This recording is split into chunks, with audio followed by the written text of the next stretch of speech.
दो गंवार बहुओं ने किया करोड़ों का नुकसान।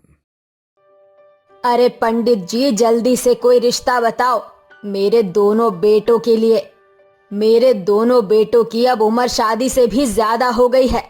अगर और देरी की तो उनसे कोई शादी नहीं करेगा। अरे बहन जी, क्यों घबरा रही हो आप तो इतनी अमीर हो कि कोई भी लड़कियां आपके घर में शादी करने के लिए तैयार हो जाएगी।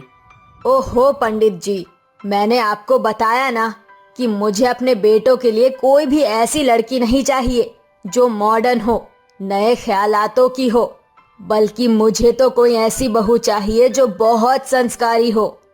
ओहो, इस बहन जी ने तो मुझे पूरे 3 महीने से घुमा रखा है और नहीं झेला सकता है मुझसे। अब तो इन्हें कुछ तड़कता भड़कता दिखा ही देता हूँ। क्या हुआ पंडित जी, कहाँ खो गए? अरे कुछ नहीं, जैसी लड़की आपको चाहिए वैसी ही लड़की है मेरे पास। दोनों बहुत संस्कारी हैं और जन्म से ही गांव में ही रही हैं। पंडित अपने झोले से फोटोज निकालता है और शोभा को देता है, जिसके बाद शोभा साड़ी में खड़ी हुई दोनों बहनों को पसंद कर लेती है। अरे वाह पंडित जी, ये हुई ना बात। ये लड़कियां हमारे घर की बहू बनने के लिए एकदम बढ़िया है। पंडित जी, जितनी जल्दी हो सके उतनी जल्दी इन दोनों के घरों पर बात करो और रिश्ते की बात आगे बढ़ाओ। हाँ हाँ, क्यों नहीं, मैं तो बहुत जल्दी शादी करवाऊंगा आपके दोनों बेटों की। ऐसा कहने के बाद पंडित शोभा के घर से अपना झोला उठाता है और चला जाता है, जिसके बाद शादी की बात आगे बढ़नी शुरू हो जाती है और कुछ ही दिनों में शोभा अपने दोनों बेटों की शादी निशा और आरती से कर देती है। देखो बहुओं, आज से इस घर की सारी जिम्मेदारी तुम दोनों के ऊपर है और मैं जानती हूँ तुम दोनों ही बहुत संस्कारी हो। अच्छे से अपनी जिम्मेदारियों को समझोगी। अरे माँ जी, आपको कोनो दिक्कत नहीं होने देंगे। आप जाइए और सोफे पे जाकर बैठ जाइए। हाँ सही कहा माँ जी, हमारी पूरी कोशिश रहेगी आपको और परिवार को खुश रखने की। वाह मेरी प्यारी बहू, तुम दोनों ने तो कमाल कर दिया। गांव की ये भाषा सुनते ही मन तरोताजा तंदुरुस्त हो गया है। शोभा अपनी दोनों बहुओं से बहुत ज्यादा खुश थी, जिसके बाद वो अपनी दोनों बहुओं को उनके कमरे में आराम करने भेज देती है। अगले दिन जैसे ही सुबह होती है, आरती और निशा दोनों ही घर में काम करने में लग जाती हैं। माँ, कहाँ हो आप? मुझे मेरा लैपटॉप नहीं दिखाई दे रहा। अगर आपने मेरा लैपटॉप लिया है तो मुझे दे दो, मुझे कुछ फाइल सेंड करनी है। माँ, मेरा फोन कहाँ है? कहीं नजर नहीं आ रहा। माँ, मुझे मेरा फोन नहीं मिल रहा। आपने कहीं देखा था क्या?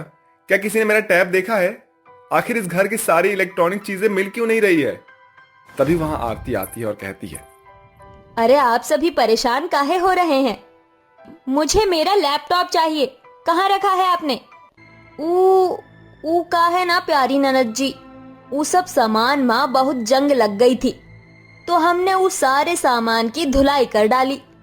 अरे अभी तो आए हैं सब कुछ छत पर सुखा के। क्या कहा तुमने? इतने महंगे महंगे लैपटॉप, टैब और फोन, वो भी आईफोन को तुमने धो डाले? कहीं तुम्हारा दिमाग खराब तो नहीं हो गया है? हे भगवान, ये क्या हो रहा है इस घर में? चलो जरा छत पर चलो, देखते तो हैं कि कुछ बचा भी है या नहीं। तभी लोग छत पर पहुंच जाते हैं और जहां लैपटॉप, टैबलेट और फोन धूप में गीले हुए सूख रहे होते हैं। ओह नो, ये क्या कर दिया मेरी गवार भाभीियों ने? हे भगवान, माँ आपने ये क्या किया? आपने सोच समझकर मेरे भाइयों की शादी क्यों नहीं करवाई? अगर पढ़ी लिखी लड़कियां होती तो ऐसा कभी नहीं होता। अरे मैंने तो ये सोचा था कि गांव की लड़कियां गृह गृहस्थी अच्छे से संभाल लेती है। मुझे क्या पता था कि ये दोनों बहनें इतनी ज्यादा गवार होंगी। शोभा ऐसा देखकर अपने हाथों से अपना माथा पीटने लगती है, जिसके बाद अचानक से निशा सभी को आवाज लगाकर कहती है, अरे कहाँ गए सबन लोग?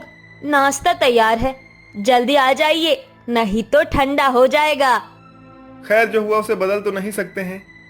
अब हमें लैपटॉप, टैबलेट और न्यू फोन्स ऑर्डर करने चाहिए और फिलहाल तो मुझे बहुत जोरों की भूख लगी है, तो मैं तो जा रहा हूँ नाश्ता करने। ऐसा सोचकर रोशन नाश्ता करने के लिए चला जाता है, जिसके बाद एक एक करके सभी लोग नाश्ते के टेबल पर बैठकर नाश्ता करने लगते हैं। तभी वहां पर आमोद आता है और अपनी बहुओं से कहता है, अरे बहू, अरे मेरे पास नाश्ता करने का बिल्कुल भी समय नहीं है। तुम एक काम करो, मेरा नाश्ता जो है ये पैक कर दो और मैं जो है इसे अपने कारे में बैठ कर खा लूंगा। जी बाबूजी, आप तनिक यही रुकिए, हम अभी आपका टिफिन बा पैक करके लाते हैं। कुछ ही देर में निशा आमोद को टिफिन पैक करके दे देती है, जिसके बाद आमोद अपनी फाइल उठाता है और नाश्ते का टिफिन उठाकर अपनी कार में चला जाता है। ड्राइवर कार चला रहा होता है और आमोद आराम से बैठकर अपनी गांव की गंवार बहुओं के हाथों के पराठे खा रहा होता है। अरे वाह, बहू ने तो बहुत ही अच्छे पराठे बनाए हैं, एकदम गाँव की याद दिला दी है। वो मजे से पराठे खा रहा होता है, लेकिन तभी उसकी नजर टिफिन के ही एक बॉक्स पर पड़ती है, जिसमें सभी पन्ने उसी की फाइल्स के लगे होते हैं। ये पन्ने तो कुछ जाने पहचाने लग रहे हैं। जैसे ही आमोद उन पन्नों को टिफिन से बाहर निकालता है और उन्हें पढ़ता है तो उसकी आंखें फटी की फटी रह जाती हैं। अरे ये क्या किया इन गंवार बहुओं ने, अरे क्या किया भगवान, इन्होंने तो मेरी इतनी बड़ी फाइल और पूरा प्रॉपर्टी का सारा पेपर बर्बाद कर दिया। अब मैं उस प्रॉपर्टी का काम कैसे शुरू करवाऊंगा। अरे हे भगवान, क्या किस्मत हमार खराब है भाई। पहले बेचारी शोभा अपना सिर पीट ही रही थी, अब बेचारा आमोद अपना सिर पूरे रास्ते पीटता हुआ जाता है। शाम को वापस लौटने के बाद वो शोभा के पास जाता है और उसके ऊपर जोर जोर से चिल्लाने लगता है। अरे ये सब क्या हो रहा है शोभा, इस घर में तुम्हारी एक गलती के चलते इन दोनों बहुओं ने करोड़ों का नुकसान कर दिया है। जो करोड़ों की जमीन थी उसके पेपर में तो तुम्हारी इन दोनों गंवार बहुओं ने अरे मुझे पराठा पैक करके दे दिया भाई। अरे इनका कुछ करो, नहीं तो मैं अपने बेटों से इन दोनों गंवारों को तलाक दिलवा दूंगा। शोभा अपने पति की ऊंची आवाज सुनते ही रोने लगती है, और फिर रोए भी क्यों नहीं, आखिर उसकी शादी के इतने सालों बाद आमोद पहली दफा उसके ऊपर चिल्लाया जो था। लेकिन फिर क्या करेगी शोभा अपनी दोनों गंवार बहुओं का, क्या वो उन्हें निकाल देगी?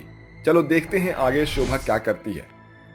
देखा ना तुमने, तुम दोनों ने मेरी इस घर में नाक कटवा दी। क्या क्या नहीं सोचा था मैंने तुम दोनों के संस्कारों को लेकर। माँ जी आपका छू मत कहिए, हम दोनों बहनों ने सब जो बाबूजी आपसे कही रहे थे। माँ जी हमको आपसे क्षमा मांगनी है, वो कहाँ है ना, हमने सबन बर्बाद कर दिया। अरे तुम सबकी बात कर रही हो, तुमने तो तुम्हारे बाबूजी, तुम्हारी ननद और अपने पतियों का करोड़ों का नुकसान किया है, करोड़ों का।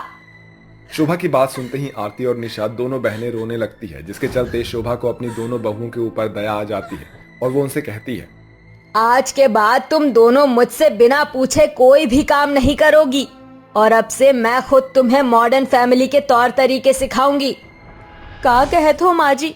अरे बाबूजी तो हम दोनों को घर से निकलवाने के लिए कह गए थे। माँ जी हम दोनों बहनों को ही घर से मत निकालिएगा, हमारे माँ बाप की इज्जत मिट्टी में मिल जाएगी। अरे तुम दोनों को कोई नहीं निकाल रहा, बस आज से तुम्हें वो सब सीखना है जो मैं तुम्हें सिखाऊंगी। फिर क्या था, शोभा अपने नुकसान छोड़कर अपनी दोनों बहुओं को नए जमाने और शहर में रहने के नए तौर तरीके सिखाती है। धीरे धीरे आरती और निशा सब कुछ सीख जाती है और अपने ससुराल में खुशी खुशी रहने लगती है।